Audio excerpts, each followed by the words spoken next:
எமல் பொழுதில் என்று என் குருமணி தெய்வமே வாழ்க.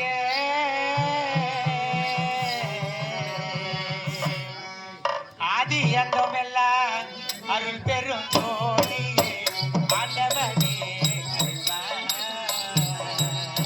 ஆதி அந்தோ எல்லாம் அருள் பெரும் ஜோதி ஆண்டவனே அருள்வா.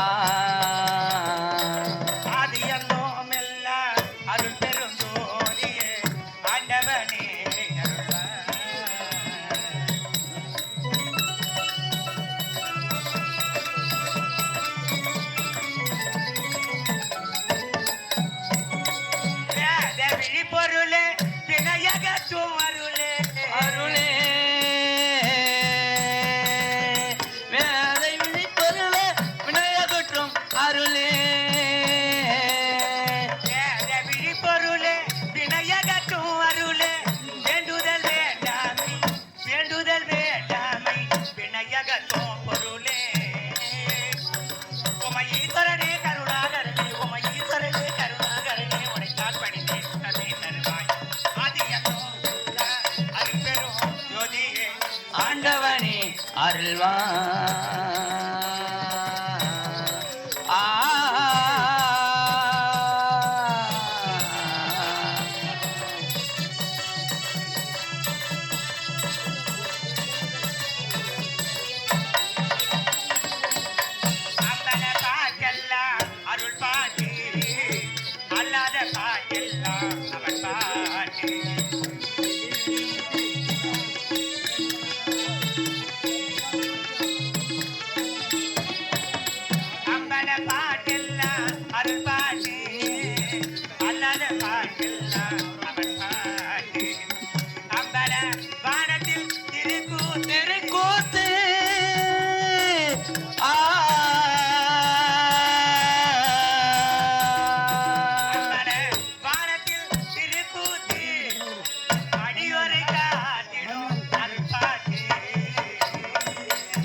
ஆண்டாண்ட காலமாகி நாங்கள் பணிபுரிந்து வருகிறோம்.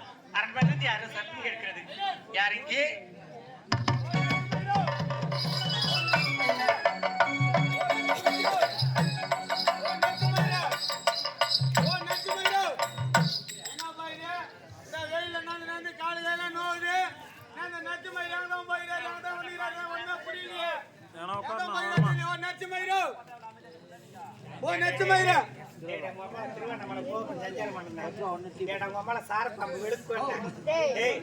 என்னடா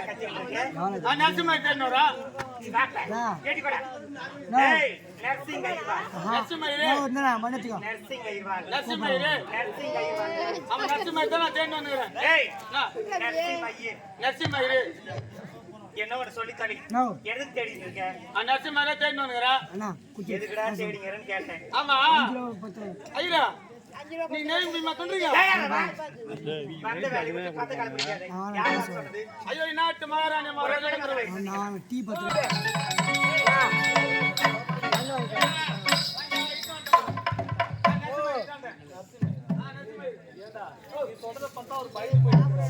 மகாராணி நீடோடி யார வந்து வேண்டும். புரோகியாடி அதிபர் காரணத்துக்கு வேண்டும். உங்களை எதற்காக தெரியுமா? நான் அதிவேகமாக அழைத்தேன். எதற்காக? ஒன்றுமே இல்லை சுவாமி. மகனோ அயலாடு சென்று பட்டப்படிப்பு கொடுத்து தாயகம் சென்று பட்டப்படிப்பு தாயகம் திருப்பி விட்டார். ஆமா சுவாமி. அது மட்டும் பருவ வயதில் எட்டி விட்டான். எங்களுக்கு வயதாகி கொண்டே போகின்றது. எனது மகனுக்கு திருமணம் செய்து வைக்க வேண்டும் எனது ஆசை. உங்களுடைய மகனுக்கு திருமணமும் பிறந்தநாள் விழாவும் மணி சூட்டும் விழாவும் ஒரே நாளில் இந்த முப்பெரும் விழாக்களையும் செய்ய வேண்டும் என்பது என்னுடைய ஒரே ஆசை சுவாமி. முப்பெரு விழாவை நடப்பதிலே எந்த மாற்றமும் இல்லை. ஆமா சுவாமி. சந்தோஷம் தானே? எனவே என் மகனின் ஜாதகத்தை நீங்கள் தான் கணித்து ஒரு நல்ல நேரத்தை கணித்து தர வேண்டும். ஜாதகத்தை கணித்து சொல்ல வேண்டும். இவ்வளவு தானே? ஒரு நொடியில் சொல்லி விடுகிறேன். மகாராணி மகன் ஜாதகத்தை கணிக்கும் பொழுது இந்த ஜாதகத்திலே இந்த சந்தேகம் இருக்கிறது. உங்களுக்கா? உண்மையாக என் மகனின் ஜாதகத்தில சுவாமி. உண்மைதான் சுவாமி சற்று நன்றாக பாருங்கள் சுவாமி. நான் நன்றாகவே பார்த்து சொல்கிறேன். என் ஜாதகம் எப்பொழுது பொய்யான சரித்திரம் இல்லை. அதனால தானே சுவாமி தங்களை அழைத்தேன். உண்மைதான் மகாராணி. சுவாமி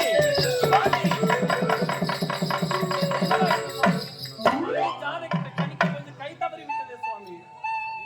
கை தவறவில்லை, தவறி விட்டது நான் தான். எதற்காக தெரியுமா? எதற்காக சுவாமி?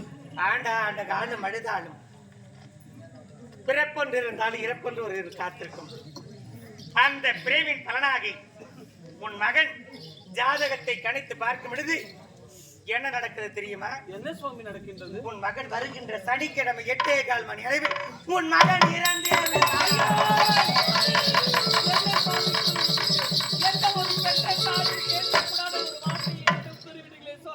சுவாமி எங்களுக்கு வெகு கால பிள்ளை பேர் இல்லை என்பதால் அந்த சிவனை தவம் இருந்து பெற்றெடுத்த ஒரே ஒரு மகன், ஒப்பற்ற மகன், அவனுக்கு சிவமணி என்று பெயர் பெற்று நான் சீடு சிறப்பு வளர்த்து வந்தேன் சுவாமி. அப்படிப்பட்ட எனது மகனுக்காக இந்த நிலைமை சுவாமி.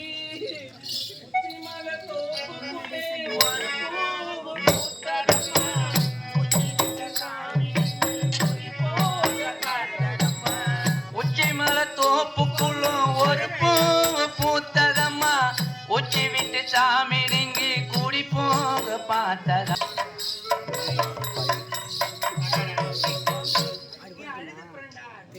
அதில் எந்த லாபமும் இல்லை. நான் ஒரு மார்க்கத்தை கூறுகிறேன். அந்த மார்க்கத்தின் பிரகாரம் உன் மகனை விதி மதியா வெல்லலாம் என்ற கடவுளை கேட்பேன். அந்த மொழி பிரகாரம் உனக்கு எடுத்து வைக்கிறேன். தாங்கள் திருவாயால் கூறக்கூடிய பிராய்ச்சித்தை நான் கட்டாயமாக செய்து என் மகனை நான் உயிருடன் மீட்பேன். ஆழி என்பது நடுக்கடல். ஆழி என்ற நடுக்கடலில் ஆழி என்றால் கடல். அந்த கடலின் நடுவில் ஒரு இரும்பால் கோட்டை அமைக்க வேண்டும். இரும்பால் கோட்டை. அந்த கோட்டை அமைத்து அந்த கோட்டையை சுற்றிலும் அக்கினி வேலி அமைக்க வேண்டும். அப்படியா சுவாமி? அக்கினி வேலி அமைத்து அதற்குள்ளே உன் மகனை உறவிட்டால் எப்படியாவது ஒரு விதத்தில் உன் மகனை நீ காப்பாற்றி விடலாம். நாங்கள் இந்த மார்க்கத்தை நான் கூறிவிட்டு என் வேலை வருகிறேன்.